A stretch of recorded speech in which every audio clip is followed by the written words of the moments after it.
911, what's your emergency? Hey, I'm a bus driver and one of my students just passed me a note that says his mother needs help and that his dad is hurting her. Okay, do you have an address? Yeah, they live on, it's the first house when you turn into the neighborhood. Okay, officers are being dispatched now. Can you stay with the child until law enforcement arrives?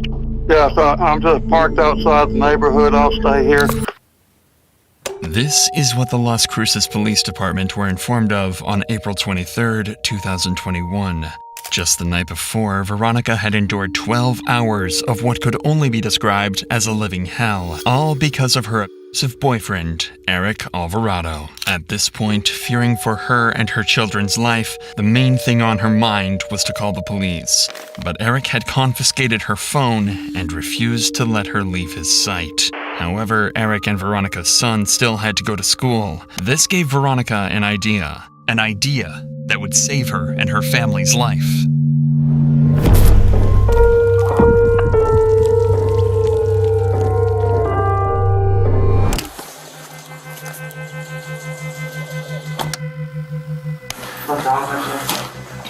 Can you explain to me what's going on today?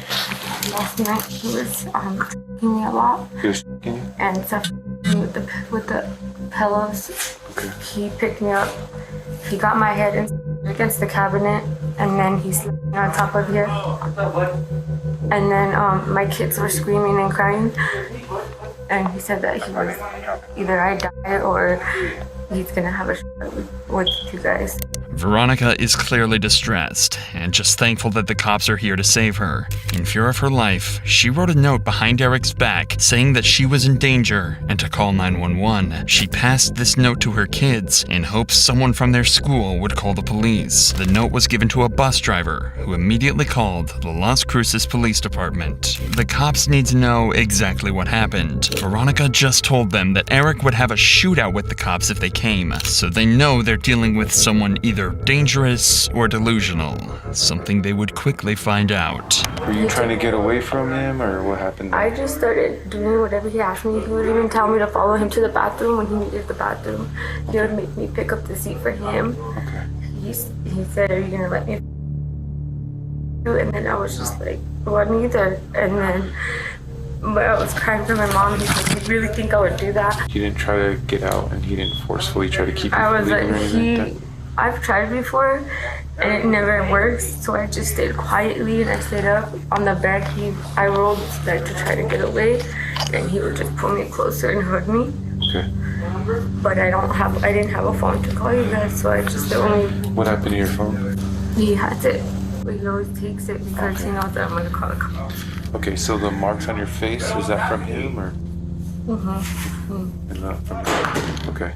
And then Listen to exactly what Veronica is saying. It's obvious that this isn't just a one-time thing. She's using phrases like, "I've tried before and it never works," implying that she'd almost given up trying to escape him. This is known as learned helplessness, a condition where an abused person starts to believe that they're powerless to save themselves because of the repeated abuse and perceived lack of control. Unfortunately, it's more common than you might think. On average, it takes 7 tries for a victim to escape their abuser, and every single one of these failed attempts would start to make them feel more and more powerless, as though control of their life is slowly slipping away. Given that Veronica has a 5-year-old son with Eric, the abuse might have been going on for years, with her essentially resigning her fate to his violence and manipulation. If that's the case, then her son's actions should be even more celebrated, finally freeing his own mother from a relentless cycle of abuse. Can you explain to me what happened first yesterday? we were arguing. He was just more frustrated because he was yelling at the kids, and then he started to get upset with me. He got upset because I didn't cook, grabbed himself something to eat, and he told me to cook garbage and give it to him, but it's because I had the baby in the bed and I laid down. She was getting upset every time I walked out. Okay. And then so I came in here all mad talking shit, and Okay. I was right there by the microwave, and I slammed it to close it because he had his food in there and I was going to heat it up, and he told me to shut up, and then he got up and pulled me from my hair and pushed my head toward the cabinet in my head, like when like that, and it's why it's so way right here. When like that, and my eyebrow hit right here. Veronica continued to tell the officer about that night's abuse, how he choked her, threw her around, and grabbed hold of her so hard that she couldn't force his hand away to save herself. Yeah, I was holding onto his arm, but he lifted me up because he's so strong. He lifted me up and he slammed me on the counter. My kids were crying at the same time. My oldest son came out. What did you feel when he grabbed your neck? I don't know, like I was like trying to fight to get it off, and then all of a sudden, like my body just started feeling weak. Feeling weak? Yeah, and I just like I felt like I was underwater and I couldn't breathe. And I was just like trying to calm him down, like, oh baby, I love you, please stop, this is not. But I was just like, because I already know how he is. Directly after being choked almost to death, she's still pleading with him and telling him that she loves him. Obviously, it can't be discounted that this was just an act to get him to stop. But again, this is a very common reaction. Eric has likely used either love bombing or intermittent reinforcement to manipulate Veronica. Love bombing involves initially showering the victim with affection and attention, forming attachment quickly. And intermittent reinforcement involves quickly alternating between kindness and cruelty. Both of these create a powerful emotional bond and dependency on the abuser, making it much harder to leave, despite making her feel like this. He's talking about, are you scared to die? And I'm like, yes. He's like, how does it feel? Because you almost died. And I was just like, if it just hurts, it's painful. He's like, why? Why are you scared to die? Like, and then I said, because my kids. But the last little piece of information the cops get might just be the most important one, and unravel why tonight's abuse got so out of hand. From PTSD, depression.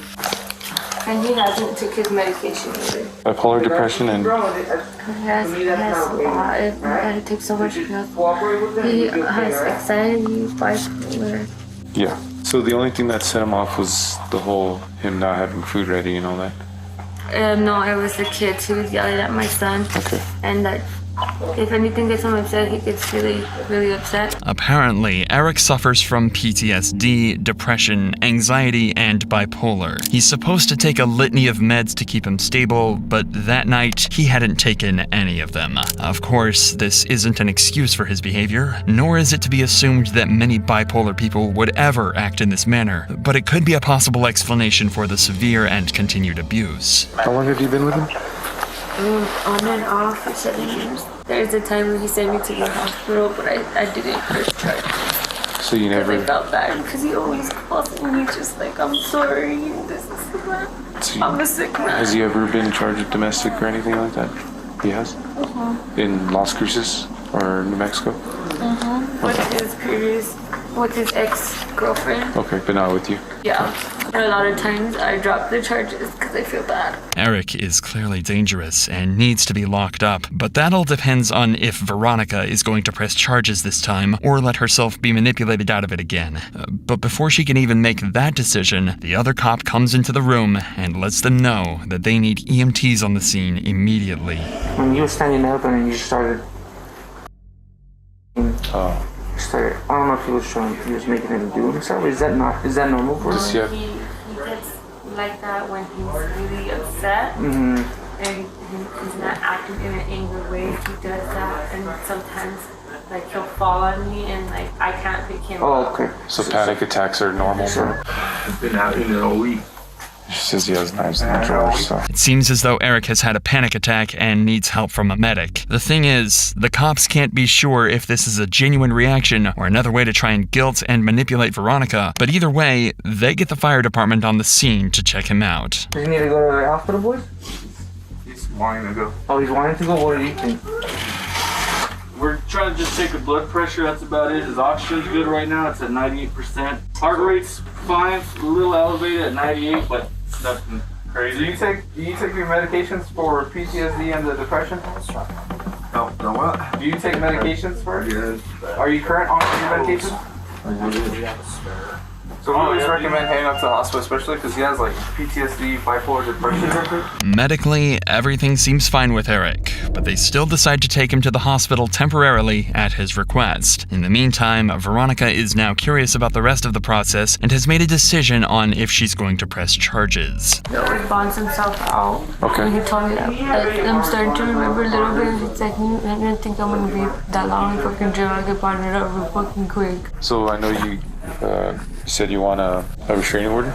So we'll work on getting that. Usually it's going to be an emergency restraining order. Would I be able to press charges on him?